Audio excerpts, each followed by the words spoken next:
Como todos ya conocéis, de manera progresiva, desde hace unos años acá, los jueces y tribunales están imponiendo el cumplimiento de penas y medidas alternativas por muy variadas etiologías delictivas, por muy diferentes perfiles de penados, y ya nos estamos acostumbrando en nuestra institución y en concreto en la Subdirección General de Penas y Medidas Alternativas a tratar con esas diversas etiologías delictivas, intentando darles un programa alternativo de cumplimiento, evitando el ingreso en prisión de las personas. Nos hemos tenido, en definitiva, que especializar, porque no estamos ya anclados en el clásico cumplimiento alternativo de delitos contra la seguridad vial,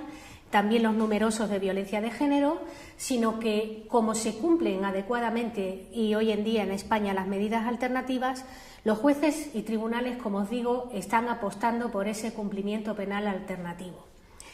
De manera que nos llegan ahora casuísticas y etiologías delictivas de muy diversa índole, como os comento, y que llevan aparejado delitos contra el patrimonio. Nos llegan ahora robos, hurtos, apropiaciones indebidas, estafas, delitos contra las personas, lesiones sobre todo, y delitos también del ámbito socioeconómico, es decir, una diversidad de casuísticas delictivas a las que tenemos que dar una respuesta de cumplimiento eficaz, eficiente y que responda a nuestras obligaciones como garantes del cumplimiento de la medida alternativa. Esa respuesta no son otras que los programas de intervención. Nos hemos especializado desde hace 5 años para acá en nuestra Subdirección General en nuevos programas de intervención en penas y medidas alternativas que respondan, como os digo, a toda esa casuística diferente de etiologías delictivas. Y por eso tenemos programas para intervenir con penados por delitos de violencia de género, penados por problemas de violencia familiar, que no son ya de violencia de género, sino que son problemas de personas, de parejas intragénero, de mujeres maltratadoras, de hijos, sobre todo violencia filioparental, hijos a padres, en ese tipo de delito. Nos hemos especializado igualmente en los delitos más novedosos del Código Penal, como son todos aquellos que tienen que ver con el medio ambiente, la protección y defensa de animales, el estilo de vida en positivo. Tenemos un nuevo programa también de trabajo con penados que tienen delitos por descargas de material pornográfico infantil a través de las redes sociales, cuestión esta que crea y genera una alarma social muy importante hoy en día en España, todo lo que es la pornografía infantil y el uso de ese material pornográfico, y los clásicos ya de programas de delitos contra la seguridad vial. A ello hemos unido un programa que se llama el programa Probeco, programa en beneficio de la comunidad, que atiende a todo lo que queda atrás de ese como a especie de cajón desastre, que no es ya una etiología delictiva definida, pero que tienen también su encaje en medida alternativa. Lo que decíamos antes de los robos, los atentados contra la autoridad, los incumplimientos de obligaciones familiares, toda esa casuística de delitos menos graves o leves que nos llega a nuestros servicios de gestión de pena y medidas alternativas. Pero a la vez que tenemos contemplado todo ese panorama, nos encontramos también con una realidad que es muy preocupante para nuestra Subdirección General y que también nos ha lanzado a abrir un nuevo programa de intervención, este en concreto a penados con problemas de salud mental. ¿Cuál es ese panorama?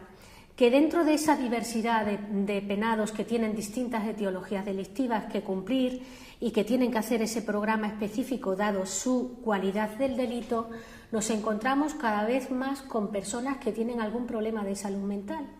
Problemas que a lo mejor no han sido detectados con anterioridad al cumplimiento de la pena y que cuando llegan a nuestro servicio de gestión de penas y medidas alternativas, pues gracias a esa valoración que se realiza en el servicio, ese cribado de la persona, se detecta que tiene un problema de salud mental, en definitiva. ¿Y cómo respondíamos a eso? Evidentemente, si hablábamos antes de toda una serie de programas, violencia de género, seguridad vial, violencia familiar, y derivamos a una persona que tiene un problema de salud mental no detectado o no controlado, de poco le va a servir ese aprovechamiento del programa, poco va a interiorizar esa persona y poco va a cambiar, va a modificar actitudes si tiene un problema de salud mental no controlado. Por ello, hemos visto, ha sido pionero el Servicio de Gestión de Penas y Medidas Alternativas de Cantabria, la posibilidad de tratar a estas personas de manera diferente, que aunque tengan que cumplir rigurosamente con su pena alternativa, evidentemente, como decía antes, somos los garantes del cumplimiento de la pena, que lo hagan de una manera más adecuada, a través de un programa de intervención que específicamente esté diseñado para intervención con estas personas. Ese programa, que se lleva igualmente, está en pilotaje en el Servicio de Cantabria, ya se ha finalizado ese pilotaje y ahora lo vamos a implementar en otros servicios de gestión de penas y medidas alternativas, está diseñado, como comento, para el tratar de manera diferente a las personas con un problema de salud mental, haciendo el cumplimiento de su pena, tanto de trabajo en beneficio de la comunidad como cualquier otra suspensión de condena o sustitución de condena, mediante su estudio y derivación a una entidad colaboradora que desarrolla esas actividades, esas tareas de salud mental y que se coordinan con el propio Servicio de Gestión de Penas. En ello, ¿qué tenemos muy importante que tener en cuenta? La aprobación del Juzgado de Vigilancia Penitenciaria o la aprobación del Juzgado Ejecutor en el caso de las suspensiones de condena, que vean bien el cumplimiento de la pena alternativa a través de esta nueva oferta, de este nuevo recursos que se le ofrecen en los servicios. Es una labor de divulgación, la que necesitamos, es una labor de explicación, de entendimiento de cuál es esta línea novedosa de trabajo para que ellos no tengan ninguna dificultad, tanto los juzgados ejecutores como los juzgados de vigilancia penitenciaria, para dar su visto bueno a un plan de ejecución, a un plan de intervención y seguimiento, según sea esa medida alternativa, conforme a este nuevo programa. Y no lo he nombrado, el programa es el programa Puente Extendido para Penas y Medidas Alternativas. Partíamos de un trabajo conjunto y seguimos partiendo del trabajo conjunto con nuestra otra subdirección general con la que colaboramos y la que ha sido madre también de este proyecto, la Subdirección General de Sanidad Penitenciaria. La institución penitenciaria no puede de otra manera funcionar que no sea de una manera coordinada, de una manera en la que todos los medios que se pongan en un área puedan ser utilizados y bien implementados por otra, en esa coordinación. Y gracias al trabajo y al esfuerzo que se ha realizado en esa subdirección general, partiendo del programa base del PAIEN en centros penitenciarios para enfermos mentales, el programa en medio abierto, programa Puente, pues se nos dio la oportunidad, a través de ese bagaje, a través de esa experiencia, de hacerlo también extensivo en esa cooperación a lo que es el ámbito de las penas y medidas alternativas, por lo cual agradecemos muchísimo esa coordinación, esa cooperación, y también agradecemos mucho la intervención, muchas veces muy desinteresada, de todas las entidades que trabajan salud mental y que colaboran con nosotros en estos programas. No es una cuestión que creamos que sea una cuestión incidental, un programa más, un programa un poco residual. Al contrario, creemos que es un programa fundamental, el que vamos a ir implementando poco a poco en nuestros servicios de gestión de penas.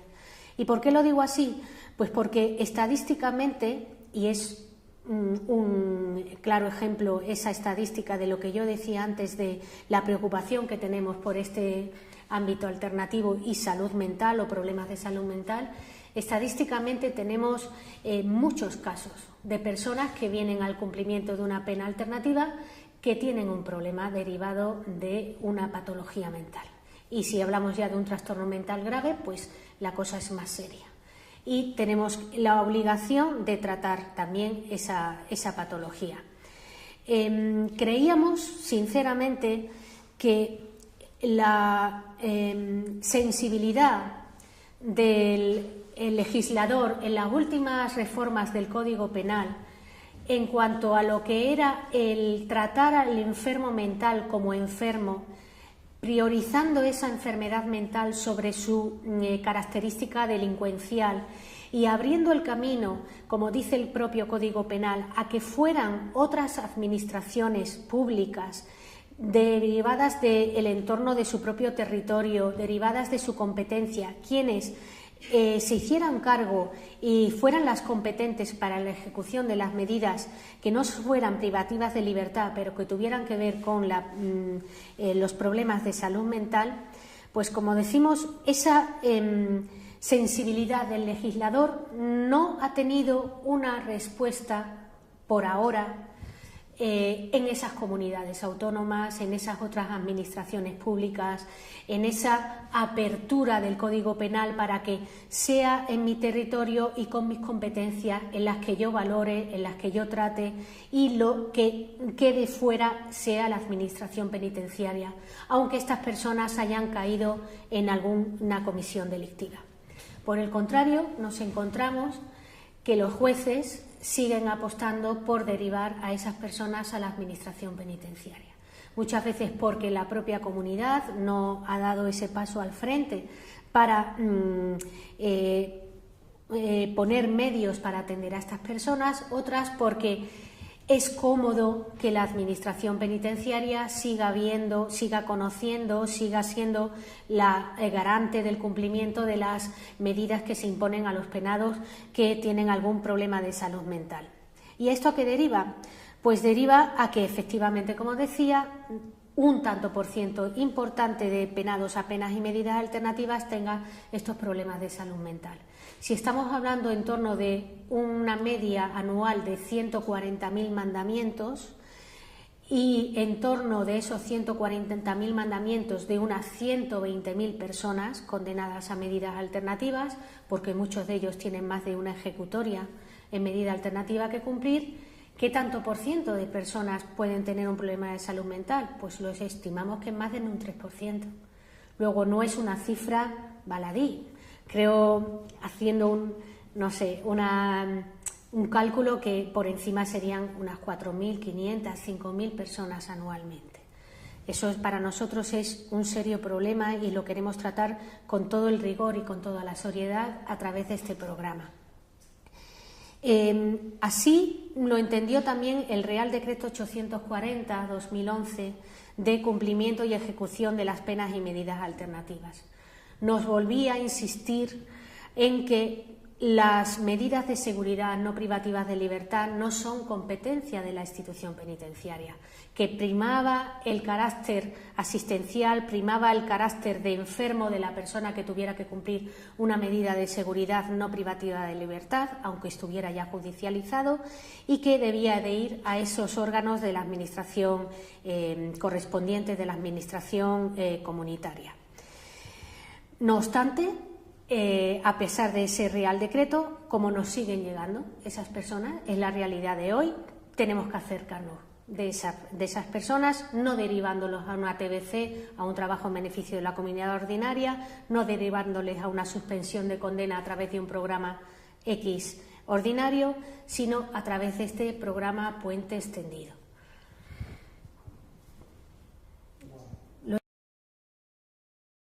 Fijaros en un hecho significativo. Nos hemos encontrado casos, y no es uno ni dos, sino muchos casos los que nos comentan de los servicios de gestión de penas y medidas alternativas, en los que a una persona que tiene un problema de salud mental se le ha sometido en primer lugar a una medida de seguridad no privativa de libertad, por ejemplo a un tratamiento ambulatorio, para cumplir, como estábamos comentando antes, en la comunidad, a través de los recursos comunitarios, a través de la administración comunitaria correspondiente a su ámbito geográfico de convivencia, y no haber una respuesta de un recurso que pudiera realizar ese tratamiento ambulatorio, y entonces el juez verse en la necesidad de que, para que esa persona esté sometida a ese programa, esté sometida a un tratamiento, modifica la medida de seguridad no privativa de libertad que en un principio le impuso por una suspensión de una condena, y entonces lo deriva al Servicio de Gestión de Penas y Medidas Alternativas, que es competente para la ejecución de esas suspensiones de condena. Eso se nos está dando en muchos casos.